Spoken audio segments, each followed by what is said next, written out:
আসসালামু আলাইকুম বন্ধুরা, চাকরি না ব্যবসা চ্যানেলের পক্ষ থেকে স্বাগতম জানাচ্ছি আমি রনি। বন্ধুরা, আজকে যে ব্যবসার আইডিয়া দিব সেটা হলো আপনারা বালির সাথে সম্পর্কিত যে ব্যবসা, সেই ব্যবসা সম্পর্কে একটা আইডিয়া দিতে যাচ্ছি। বন্ধুরা, আজকে যে ব্যবসাটা সেটা হলো আপনার বালুর ড্রেজার। আপনারা খুব ভালো করেই জানেন যে বালুর ব্যবসা অত্যন্ত প্রফিটেবল একটা বিজনেস। বাংলাদেশের এমন কোনো জায়গা নেই যেখানে বালুর কোনো প্রয়োজন হয় না। বালুর কনস্ট্রাকশন দিন দিন কনস্ট্রাকশনের কাজ বেড়ে চলছে এবং এর চাহিদাও আকাশচুম্বী। তো এই ব্যবসাটা অত্যন্ত প্রফিটেবল। এই ব্যবসা সম্পর্কিত যা কিছু আছে সেটাই প্রফিটেবল। যেমন বালুর ড্রেজার, আপনি যদি বালু এক জায়গা থেকে আরেক জায়গায় ট্রান্সফার করতে চান তাহলে অবশ্যই ড্রেজারের প্রয়োজন হবে। আর এই ড্রেজারটা যদি আপনার থাকে তাহলে নিঃসন্দেহে অত্যন্ত প্রফিটেবল বিজনেস হবে আপনার জন্য। আর বন্ধুরা, বালির এই ড্রেজারের ব্যবসা আপনি কিভাবে করতে পারেন এবং কি কি লাগে, এটা আপনি A to Z ভিডিওটি না টেনে দেখেন তাহলে অবশ্যই এটা সম্যক ধারণা পাবেন। বন্ধুরা, বালির যে ড্রেজার, এই ড্রেজারের ব্যবসা করতে হলে আপনার বেশ কিছু জিনিস আপনাকে অ্যাপ্লাই করতে হবে, তাহলে আপনি এটা লাভবান হবেন। প্রথমত, এই বালির ড্রেজার ব্যবসা অনেকভাবে করা যায়। কেউ বালির ড্রেজার কিনে অথবা কেউ বালির ড্রেজার ভাড়া নিয়ে ব্যবসা করতে পারেন। যাদের মোটামুটি টাকা আছে তারা ড্রেজার কিনবেন, কিনলে বেশি প্রফিট। আর যদি টাকা কম থাকে তাহলে ড্রেজার ভাড়া নিয়ে আপনারা ব্যবসা করতে পারেন। এই ড্রেজার আপনারা নিকটস্থ জায়গায় যারা এই ব্যবসা করে বা কোথা থেকে এই ড্রেজার কিনতে পাওয়া যায় তারা একটু খোঁজখবর নিলে আপনারা জানতে পারবেন। আপনারা বানিয়েও নিতে পারেন, নতুন কিনতে পারেন, অথবা আপনারা ভাড়া নিতে পারেন। তো যদি আপনারা মোটামুটি বানায় নেন তাহলে কমপক্ষে যারা কিনতে চান তারা কমপক্ষে 15 লাখ টাকা লাগবে। 15 লক্ষ টাকা দিয়ে আপনারা এই ড্রেজারটা কিনতে পারেন। এখন আপনি যখন এই ব্যবসাটা করবেন তখন এটার সাথে কিছু সেট আপ নিয়ে নেবেন। সেটা হলো আপনার এই যে ড্রেজারটা কিনলেন, এর সাথে কিছু পাইপ কিনবেন। কারণ হলো লাইন টানার জন্য এমনও হতে পারে আপনার 1 কিলো, আধা কিলো এরকম পর্যন্ত আপনার লাইন টেনে নিয়ে যেতে হতে পারে। সেক্ষেত্রে আপনি পাইপের সেট আপ নিলেন। তো আপনার মোটামুটি যদি এই সেট আপটা 15 থেকে 16-17 লাখ টাকা যদি হয় তাহলে আপনি অনায়াসে এই সেট আপটা আপনারা দিতে পারেন। এখন আসেন কীভাবে আপনি কী করবেন।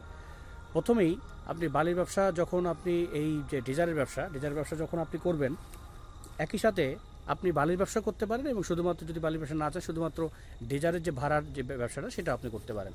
এখন সবচেয়ে বড় বিষয় হলো সেটা আপনি কীভাবে করবেন। আপনার এলাকায় যেখানে কনস্ট্রাকশন কাজ চলছে, যেখানে মনে করেন কোনো পুকুর, ডোবা, নালা, খাল, বিল এগুলি ভরাটের কোনো প্রয়োজন যেখানে হয়, তো সেই সমস্ত জায়গা তো আপনি নিজেই দেখবেন এবং কিছু চ্যানেল লাগাবেন। বন্ধুবান্ধব, আত্মীয় স্বজন অনেকে বলে রাখবেন যে আমি আসলে ড্রেজার আমার আছে, তো সেই ড্রেজার দিয়ে সবচেয়ে কম রিজনেবল প্রাইসে তোমরা কিন্তু বালি ভরাট করতে পারো অথবা আমার ড্রেজারটা ভাড়া নিতে পারো।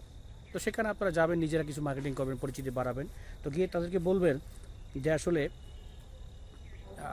কথা বলবেন যে আপনি কী করতে চাচ্ছেন। তখন সেটা বলবে যে আমি বাড়িটা ভরাট করতে চাই, যে 1 লক্ষ ফিট অথবা 10,000 ফিট, যাই ফিট হোক না কেন তার প্রয়োজন অনুপাতে।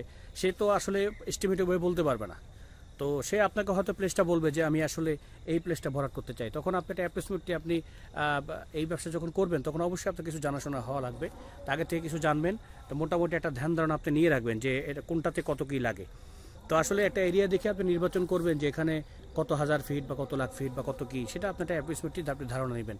তো ধারণা নিয়ে আপনি তাকে বলবেন যে দেখেন এত হাজার ফিট অথবা এত লক্ষ ফিট বা এত কিছু আপনার এটা লাগবে। তো এটা যখন আপনি সরাসরি তাকে বলবেন তখন তারা কিন্তু এটা অনায়াসে তাদের সাথে আলাপ করলে তখন আপনারা বলবেন যে এত জাহাজ লাগবে বা এত কিছু লাগবে।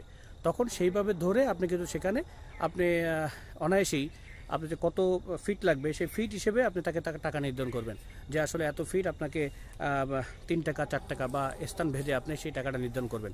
আর আপনার আরেকটা জিনিস জানিয়ে রাখি আপনাদেরকে যে বালির ব্যবসায় আপনার যত দূরে আপনার স্থানভেদে যত দূরত্ব আপনার হবে তত কিন্তু আপনার রেটটা বাড়বে। সেটা আপনি সবসময় মনে রাখবেন।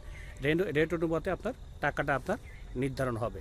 তো আপনি তাকে সেটা অ্যাপ্রক্সিমেটলি সাপোজ আপনি ধরলেন যে তাকে বললেন যে 10,000 ফিট বালু লাগবে। সেক্ষেত্রে আপনার 10,000 ফিট বালু লাগবে আপনি বলার পরে তখন আপনি প্রতি ফিটে আপনার 1 টাকা বা 2 টাকা যাই রাখেন না কেন সেটা আপনার ওই ড্রেজার ভাড়া হিসেবে আপনি সেটা রাখতে পারেন। আর আপনি যদি বালির ব্যবসা করেন তাহলে অতিরিক্ত আপনি সেই টাকাটা ধরে আপনি সেভাবে আপনারা করতে পারেন।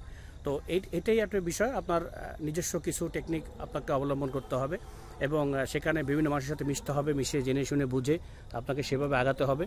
আর নিঃসন্দেহে ব্যবসাটা অত্যন্ত একটি লাভজনক ব্যবসা। আপনারা নিজেরা কিছু মার্কেটিং করবেন, আর টাকা লাগার মধ্যে বেশি কিছু টাকা না, আমি আপনাকে যেটা বললাম, তো মাত্র এই থেকে 10 থেকে 15 লাখ টাকা যদি আপনারা ইনভেস্ট করেন, তাহলে মাসে এটা অত্যন্ত প্রফিটেবল বিজনেস। এটা আপনি হিসাব করেন, প্রতি ফিটে যদি 2-1 টাকা এরকম থাকে, তাকে লক্ষ লক্ষ টাকা কিন্তু আপনার আয় হতে পারে। তো আপনারা একটু খোঁজখবর নিয়ে জেনে শুনে বুঝে তারপরে এই ব্যবসাটা যদি আরম্ভ করেন, আমার মনে হয় অবশ্যই এই ব্যবসাটা আপনার জন্য খুব বেশি ভালো এবং ফলপ্রদ হবে। তো বন্ধুরা, আপনারা ভালো থাকবেন। আর অবশ্যই এই যে ড্রেজারের যে বিষয়টা আমরা বললাম, সেই ড্রেজারের বিষয়টা আমি বললেই হবে না, এই বিষয়টা আপনারা যাচ বিচার করেন, যাচ বিচার করে তারপর আপনারা এই ব্যবসায় নামেন। এই ব্যবসাটা অত্যন্ত প্রফিটেবল। আমি সবসময়ের জন্য বলি, যে ব্যবসার ধারণা আমি দিই না কেন, সেই ব্যবসাটা সম্পর্কে ভালো করে জেনে শুনে বুঝে তারপরে আপনি নামবেন, তাহলে ব্যবসা আপনার লস খাওয়ার সম্ভাবনা নাই বললেই চলে। আর বালুর যে ড্রেজার ব্যবসা বলে, বালু সম্পর্কিত যে ব্যবসাগুলো আছে, সেই ব্যবসাগুলো 100% লাভজনক। এর আগে আমি ইটের বিজনেসের আইডিয়া দিয়েছিলাম, ইটের স্টক বিজনেস, বালুর বিজনেস, এই ব্যবসাগুলো 100% লাভজনক ব্যবসা। এই ব্যবসায় কোনো লস নাই। তো বন্ধুরা, এরকম ব্যবসার আইডিয়া, বিজনেস আইডিয়া যদি আপনি বেশি বেশি পেতে চান, তাহলে অবশ্যই আমার চ্যানেলটা সাবস্ক্রাইব করে সাথেই থাকবেন। ভালো থাকবেন। আসসালামু আলাইকুম।